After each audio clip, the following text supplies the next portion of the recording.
એસીબીમાં એક જાગૃત નાગરિકની ફરિયાદ મળેલી કે પોતાના અસીલ એ જમીન ખરીદવાના હતા. એ જમીન ખરીદવાના જે કાર્યવાહી હતી એના ભાગરૂપે તમામ કાયદેસરની જે ફીસ ભરવાની હતી તમામ ફીસ ભરી અને દસ્તાવેજનું રજીસ્ટ્રેશન કરાવેલું હતું. એ દસ્તાવેજનું જે રજીસ્ટ્રેશન થયેલું હતું એ દસ્તાવેજમાં અન્ય કોઈ પ્રકારના વાંધા નહીં કાઢી અને દસ્તાવેજ છૂટો કરવાના અવેજ પેટે આ કામના આક્ષેપી મહેશ કુમાર રણજીતસિંહ પરમાર, જેઓ સબ રજિસ્ટ્રાર સુરત 8 અડાજણ ફરજ બજાવે છે, તેઓએ પ્રથમ 3 લાખની માગણી કરેલી અને ટ્રેપ દરમિયાન 2.5 લાખ રૂપિયા એમણે રકઝકના અંતે સ્વીકારેલા અને તેઓ પકડાયેલા છે.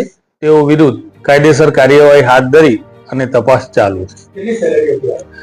આક્ષેપિત મહેશકુમારની સેલરી 80,000 રૂપિયા હતી અને જેઓ ક્લાર્કથી ભરતી થઈ અને સબ રજિસ્ટ્રાર સુધી પહોંચેલા છે તેઓની ફરજનો સમય લગભગ 27 વર્ષ જેટલો થાય છે.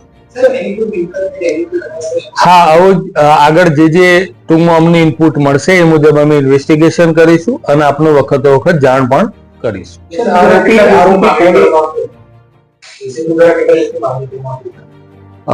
આજે 4 દિવસની એના રિમાન્ડની અમે માંગણી પણ કરીશું.